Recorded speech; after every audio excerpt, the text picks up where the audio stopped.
Bismillahirrahmanirrahim. Assalamu alaikum students. Today we have to do the 16 poem in first year syllabus which is God's Attributes.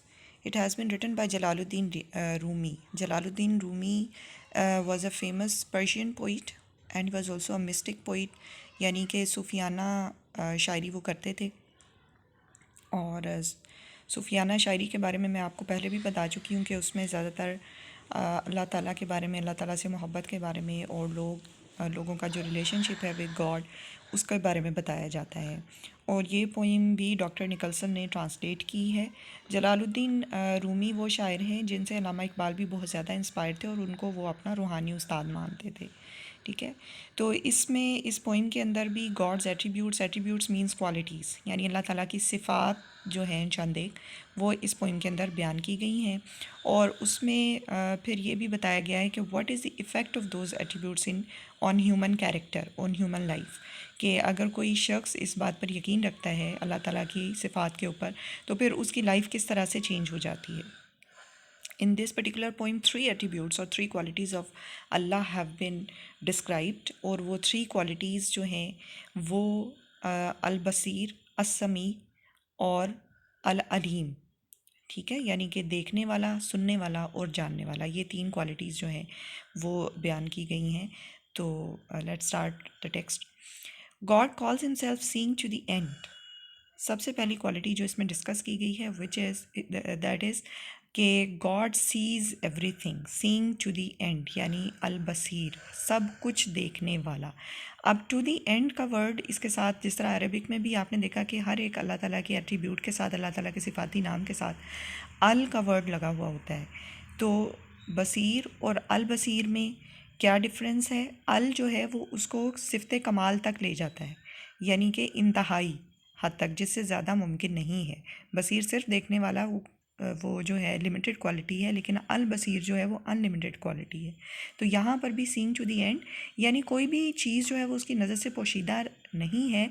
Nothing is hidden from God's eye. जो भी अल्लाह ताला जो भी कुछ होता है अल्लाह ताला वो सब कुछ देखता है।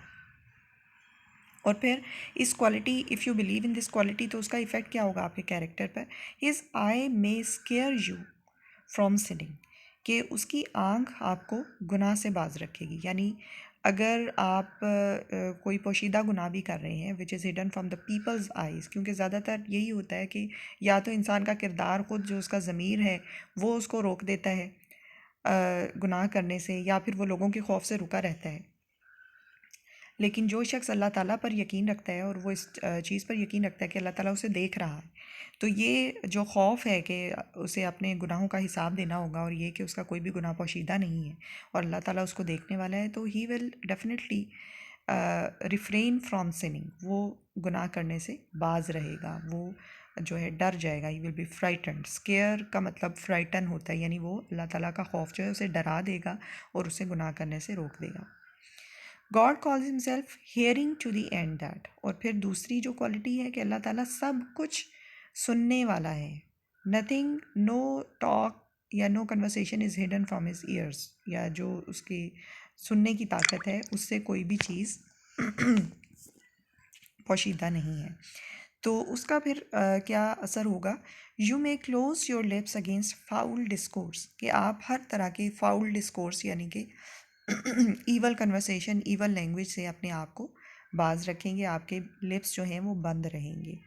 तो ये भी बहुत ही इम्पोर्टेंट चीज़ है, क्योंकि ज़्यादातर गुनाह जो है वो हम अपनी ज़ुबान से ही करते हैं। तो ये हदीस में भी आता है कि अपनी ज़ुबान पर जो शख्स काबू रखेगा वो और एक और पार्ट की बात की कि दो चीज़ों पर जो शख्स काबू रखेगा जिसमें से एक ज़ुबान है, तो मैं उसे जन्नत की ज़मानत देता हूँ, ये हमारे नबी ने फरमाया। तो ज़ुबान से जो है किस किस तरह के गुनाह हम कर सकते हैं? झूठ बोल सकते हैं, किसी पर बहतान लगाना, चुगली करना, गीबत करना, ठीक है, किसी को डिफेम करने की कोशिश करना, किसी को तकलीफ़ पहुंचाना, तकलीफ़ दे बातें करना। तो ये सारे के सारे गुनाह जो हैं वो ज़ुबान से होते हैं। तो अगर सिर्फ ज़ुबान को रोक लिया जाए फाउल डिस्कोर्स से और इस तरह की गलत बातों से, तो बहुत सारे गुनाहों से हम ऑटोमेटिकली बच सकते हैं। God calls himself knowing to the end that you may be afraid of him to plot an evil. और फिर ये कि अल्लाह ताला सब कुछ जानने वाला भी है, अल अलीम है, यानी ये तो दोनों फिज़िकल एक्ट्स थे ना, कि आप कोई फिज़िकली कोई एक्ट कर रहे हैं, या फिर ये कि आप ज़ुबान से कोई बात कर रहे हैं, तो ये तो वो चीज़ें हैं जो दूसरे शख्स भी सुन सकते हैं या देख सकते हैं। लेकिन जो दिलों में मौजूद है वो कोई नहीं जानता सवाए अल्लाह ताला के। और अल्लाह ताला हर एक वसवसा, हर एक ख़्याल जो आपके दिल में भी पैदा होता है उससे भी वाकिफ़ है।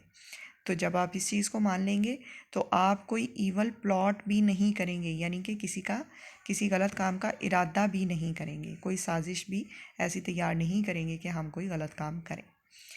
These are not mere accidental names of God. और ये सारे जो हैं हादसाती नाम नहीं हैं कि बिला वजह या विदाउट एनी रीज़न नाउज़ुबिल्लाह ये नाम रखे गए हैं, बल्कि अल्लाह ताला की सिफ़ात जो हैं वो उसकी ज़ात के साथ जुड़ी हुई हैं। यानी कि जो सिफ़त कह दी गई कि है वो अल्लाह ताला के अंदर यकीनन मौजूद है, इसमें कोई दो राय नहीं हो सकती।